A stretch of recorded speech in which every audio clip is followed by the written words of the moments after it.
నమస్తే రామకృష్ణ గారు. నమస్కారం లలిత్ గారు. నమస్కారం సార్, మన ఆంధ్రప్రదేశ్ ఐటీ విద్యాశాఖ మంత్రి నారా లోకేష్ గారు గత 3 నెలలుగా వరుసగా ఢిల్లీ టూర్లు వేస్తా ఉన్నారు. ఆయన ఢిల్లీ టూర్లలో విపరీతమైన ప్రమోషన్ లభిస్తూ ఉంది. ఇది ఎందుకు అని చెప్పేసి ఆరాధిస్తే నారా లోకేష్ని ఈ నవంబరు డిసెంబర్లోనే ఆంధ్రప్రదేశ్కు ముఖ్యమంత్రిగా చేసే ప్రయత్నాలు జరుగుతున్నాయి. అందుకోసమే నారా లోకేష్ని ఢిల్లీ స్థాయిలో మోడీ దగ్గర నుంచి, అమిత్ షా దగ్గర నుంచి మిగతా మంత్రులు, కీలకమైన మంత్రులు వరకు కూడా అతనికి అపాయింట్మెంట్స్ ఇవ్వడము, టీడీపీ పార్టీకి అతనే ఇంకా రాబోయే భవిష్యత్తు నాయకుడు అనే వాదన బలంగా వినపడుతుంది. రేపు భవిష్యత్తు సీఎం ఈయనే అనే ఉద్దేశంతో ఈ ప్రమోషన్ జరుగుతుంది అనే వాదన వినపడుతుంది. ఈ సంవత్సరం నవంబరు డిసెంబర్లో నారా లోకేష్ సీఎం కాబోతున్నాడు ఆంధ్రప్రదేశ్కి. లలిత్ గారు, భవిష్యత్తు సీఎం నారా లోకేష్ గారు, అందులో ఏమాత్రం సందేహం లేదు. నేనైతే కంఠాపతంగా చెప్తా, భవిష్యత్తు సీఎం నారా లోకేష్ గారు. కానీ మీరు చెప్పినట్లుగా ఈ సంవత్సరంలోనే నవంబరు డిసెంబర్లోనే నారా లోకేష్ గారిని ముఖ్యమంత్రి చేస్తున్నారన్న వాదన అయితే నేను నిర్విద్ధంగా తోసిపుచ్చేస్తున్నా. దాంతో నేను ఏకీభవించట్లేదు. ఎందుకంటే చంద్రబాబు నాయుడు గారు చాలా హెల్తీగా, చాలా పర్ఫెక్ట్గా, ఆయన ఏమాత్రం ఎక్కడా కూడా ఎటువంటి అనుమానాలకు తావు ఇవ్వకుండా ఆయన పర్ఫార్మెన్స్ చేస్తున్నారు. చంద్రబాబు నాయుడు గారు ఆ విధమైనటువంటి ఆరోగ్యకరమైన పరిస్థితిలో పనిచేస్తూ ఉంటే ఇప్పటికిప్పుడే నారా లోకేష్ గారిని సీఎం చేయాలన్న ఆలోచన పార్టీలోనూ లేదు, చంద్రబాబు గారి నాయుడు గారిలోనూ లేదు, లోకేష్ గారిలోనూ లేదు. లోకేష్ గారు ఒకటే చెప్తున్నారు, మనకు సీఎం చంద్రబాబు నాయుడు గారే. నేను కూడా ఒకసారి మీతో అన్నాను, లోకేష్ గారిని సీఎం చేయాలి అని. భవిష్యత్తు సీఎం లోకేష్ గారే, నాకు ఆ విషయంలో క్లారిటీ ఉంది. కానీ ఇప్పటికిప్పుడు చంద్రబాబు నాయుడు గారు ఉండంగా, చంద్రబాబు నాయుడు గారు ఆ విధంగా వర్క్ చేస్తూ ఉండంగా లోకేష్ గారు సీఎం కావలసినటువంటి ఆవశ్యకత లేదు. ఇప్పటికిప్పుడు మీరు అన్నట్లుగా 2028 నవంబర్ డిసెంబర్లో లోకేష్ గారిని సీఎంగా ప్రకటించిన, లేదా జూన్ జూలై 2028 లోకేష్ గారికి పగ్గాలు చేతికిచ్చిన, ఇట్స్ అప్రోప్రైట్ టైం, మంచి సమయం అది. అంతేగాని 2025 నవంబర్ డిసెంబర్లోనే లోకేష్ గారు సీఎం అవుతారన్నది మనం ఎవరు కూడా చెప్పుకోకూడదు. అటువంటి ప్రచారం కూడా జరగకూడదు లలిత్ గారు. ఒకటి, ఎందుకు లోకేష్ గారు ఢిల్లీ టూర్లు వేస్తున్నారని మీరు అనుకుంటే ఇది రాజకీయాల్లో సహజం.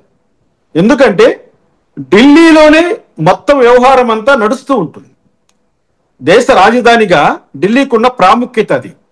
మన రాష్ట్ర మంత్రులు, రాష్ట్ర ముఖ్యమంత్రులు ఢిల్లీకి వెళ్ళిన తర్వాతనే ఢిల్లీలోకి చోటు చేసుకునే కొన్ని పరిణామాల కారణంగానే రాష్ట్ర రాజకీయాలు, రాష్ట్ర భవిష్యత్తు కూడా ఆధారపడి ఉంటుంది. ఈరోజు లోకేష్ గారిని చాలా డ్యామేజ్ చేశారండి. ముందు రోజుల్లో ఆయన రకరకాలుగా ఆయన్ను హింసించారు, ఆయన్ను పప్పు అన్నారు, తెలివిలేని ముద్దు అన్నారు, రకరకాలుగా ఆయన పైన సినిమాలు కూడా తీశారు. ఆయన ఈరోజు తనేంటో నిరూపించుకున్నాడు. తను ప్రాతినిధ్యం వహిస్తున్నటువంటి విద్యాశాఖను ఏ విధంగా ఈరోజు గాడిలో పెట్టాడో చూడండి. తను ఇచ్చిన హామీలను ఏ విధంగా నెరవేరుస్తున్నారో చూడండి. ఈరోజు ఈ రాష్ట్రంలో ఏ పోర్టుపోలియో అయినా ప్రభావవంతంగా పనిచేస్తుంది అంటే అది ఒక విద్యాశాఖ మాత్రమే, ఐటీ శాఖ మాత్రమే. దానికి కారణం ఏంటి? లోకేష్ గారు నిరంతరం దానిపైన కాన్సన్ట్రేట్ చేయడం, నిరంతరం తన శాఖ యొక్క కార్యక్రమాలను ఆయన అధ్యయనం చేయడం, దానిపైన ఒక పట్టు సాధించడం. ఆయన ఈరోజు ఎటు చెప్పేస్తాడండి విద్యాశాఖలో. అసలు ఎస్జిటి అంటే ఏమిటి, అదేవిధంగా స్కూల్ అసిస్టెంట్స్ అంటే ఏంటి, లేదా ఏ స్కీమ్ ఏ విధంగా వర్తిస్తుంది, గ్రామీణ ప్రాంతాల్లో ఉన్నటువంటి పాఠశాలల దుస్థితి ఏంటి, గ్రామీణ ప్రాంతాల్లో ఉన్నటువంటి పాఠశాలకు లభించేటువంటి గ్రాంట్స్ ఏంటి, కేంద్ర ప్రభుత్వం నుంచి వచ్చేటువంటి గ్రాంట్స్ ఏంటి, ఏ విధంగా విద్యాశాఖను ఏ విధంగా నడిపించాలి, విద్యాశాఖలో ఉన్నటువంటి బ్రాంచెస్ ఎన్ని ఉన్నాయి, సర్వగా నాకు నిజం చెప్తున్నానండి, చాలా డిపార్ట్మెంట్లు ఉన్నాయి విద్యాశాఖలో. కేవలం అది ఒక స్కూల్ కాదండి, అది దానికి రకరకాల ఇంక్లూడింగ్ అంగన్వాడీ కాడ నుంచి దానికి లింకప్ అయి ఉంటాయి.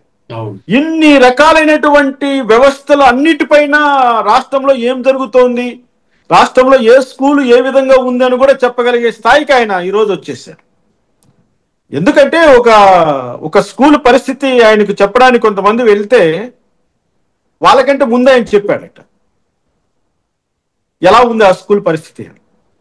వాళ్ళు ఇంక మేము చెప్పేది ఏముంది సార్, అంతా మీకు తెలుసు కదా అని అంటే, నాకు అన్నీ తెలుసండి అని ఆయన మళ్ళా దానికి ఏం చేయాలో, దాన్ని ఎలా ఫండ్స్ ఎలా రాబట్టాలో, ఏ హెడ్ నుంచి ఏ విధమైన ఫండ్స్ తీసుకోవాలో, అసలు ప్రధానమంత్రి రోజ్గార్ యోజన నుంచి ఏం తీసుకోవాలి, సిఎంఓ నుంచి ఏ ఫండ్స్ తీసుకోవాలి, డిఈఓ నుంచి ఎలా కన్వర్షన్ చేయాలి, మొత్తం అంతా వాళ్ళకి లేఅవుట్ ఇచ్చి పంపించాడు.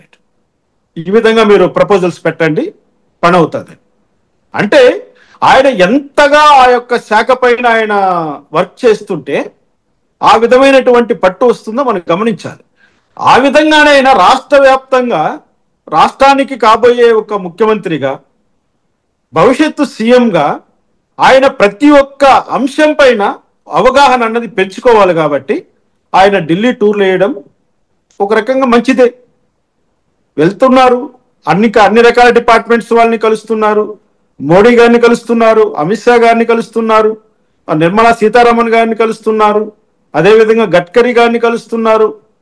వాళ్ళతో పాటు పెమ్మసాని చంద్రశేఖర్ గారు కూడా ఎప్పుడు కూడా వాళ్ళతో పాటు వెళ్తున్నారు.